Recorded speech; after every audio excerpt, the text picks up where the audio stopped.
guys, aku ada di destinasi tempat wisata alam buat kamu yang mau hiking dan mau main air juga. Baby squirrel use a sexy motherfucker. Nah guys, kali ini kita nggak cuma mau jalan-jalan cantik aja, tapi kita mau bedah salah satu surga tersembunyi di Puncak Bogor, Curug Panjang, Megamendung. But you walk around here like you wanna be someone else. Oh, I know that you don't know it, but you're fine, so fine, fine, so fine. Di sini tempatnya sejuk banget, airnya bening, dan buat kalian yang mau coba hiking tapi nggak mau trek yang terlalu sulit, cocok banget nih ke Curug Panjang. Karena di sini kalian bisa nge-explore banyak spot dengan trek hiking yang nggak terlalu susah dan tentunya pemula friendly. Biaya masuknya juga masih ramah di kantong. Dan di sini nggak ada tuh yang namanya pungli. Jadi kalian gak usah khawatir bakal ngeluarin biaya tambahan buat ini itu. Kalian cukup bayar tiket masuk dan tiket parkir. Di vlog kali ini kita akan bongkar tuntas Curug Panjang dengan lihat apa sih kelebihan dan kekurangannya, atau mungkin ada peluang yang bisa kita kembangin biar tempat ini makin gokil. Yuk kita lihat.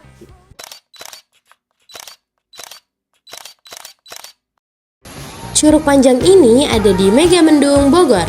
Aksesnya lumayan mudah kalau lewat jalur utama, tapi siap-siap aja ketemu jalan yang berlika-liku. Jarak trekking dari parkiran ke Curug Panjang cuma sekitar 5 menit aja kok. Pendek kan guys? Jadi walaupun udah capek di perjalanan, kalian gak perlu capek-capek lagi buat trekking dari parkiran ke Curug Panjang. Nah sekarang kita mulai nih analisisnya dari poin pertama, yaitu kekuatan. Bentuknya yang kaya slope atau perosotan batu yang panjang jadi keunikan tersendiri dari curug ini. Dan inilah juga alasan mengapa curug ini disebut dengan Curug Panjang. Kemudian airnya yang jernih dan dingin dan bersumber langsung dari Gunung Paseban juga menjadi salah satu kelebihan dan keunikan dari Curug Panjang. Makanya airnya masih jernih dan bersih banget.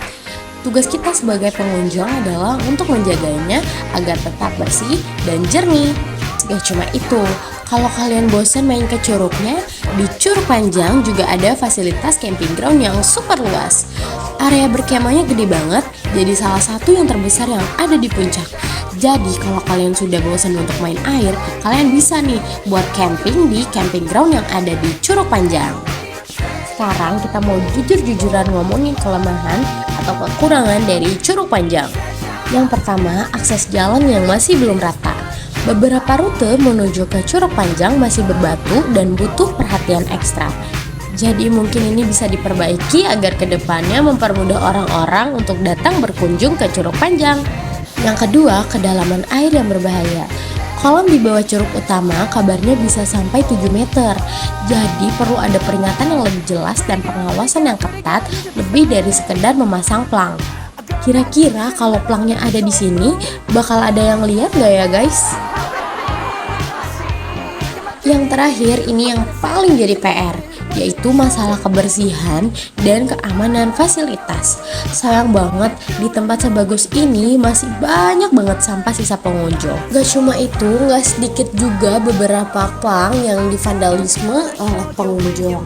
Inilah kenapa pentingnya kita buat memberikan edukasi untuk para pengunjung. Lalu banyak juga nih fasilitas dari pihak curug yang tidak diperhatikan keamanannya, karena banyak yang sudah rusak dan mungkin bisa diperbaiki atau direvitalisasi demi kenyamanan dan keamanan para pengunjung. Next kita bahas yang bikin optimis alias peluang. Pertama, kita bisa menerapkan konsep ekoturism berupa educamp. Curug Panjang ini dikelilingi oleh hutan, jadi bisa banget dikembangin jadi educamp tentang flora dan fauna lokal. Yang kedua adalah peningkatan digital marketing. Spot-spot foto dengan branding yang lebih catchy dan promosi masif di media sosial bisa banget menggait para Gen Z untuk berkunjung ke Curug Panjang. Oke, the last one, kita akan membahas soal ancaman yang mungkin terjadi di Curug Panjang. Yang pertama ada resiko bencana alam. Curug dan sungai sangat rentan terhadap banjir bandang, terutama saat musim hujan. Dan ancaman kedua yang paling mungkin terjadi adalah persaingan antar destinasi tempat wisata alam di sekitar. Kalian pasti tahu kan kalau Bogor itu gudangnya curug dan glamping. Persaingan jelas ketat banget.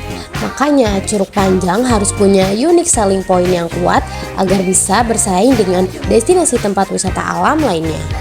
Nah, sekarang kita bahas biayanya. Untuk tiket masuk, kalian hanya perlu membayar 40.000 sudah include dengan tiket parkir. Dan bagi kalian para pengguna motor yang ingin menitipkan helm atau barang lainnya, di sana ada tempat penitipan yang kalian hanya perlu membayar 3.000 per itemnya.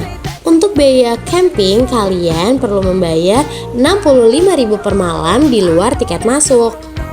Nah, itu dia bedah SWOT dan juga rincian biaya di Curug Panjang Megamendung. Tempat ini punya potensi yang luar biasa. Tinggal bagaimana pengelola dan kita sebagai pengunjung bisa berkolaborasi untuk menjaganya. Intinya, Curug Panjang ini recommended banget buat kamu yang mau healing dan juga camping. Jangan lupa ya untuk selalu jaga kebersihan. Dan kalau kamu punya ide lain untuk mengembangkan Curug Panjang, boleh dong share di kolom komentar. Thank you for watching guys. Bye-bye.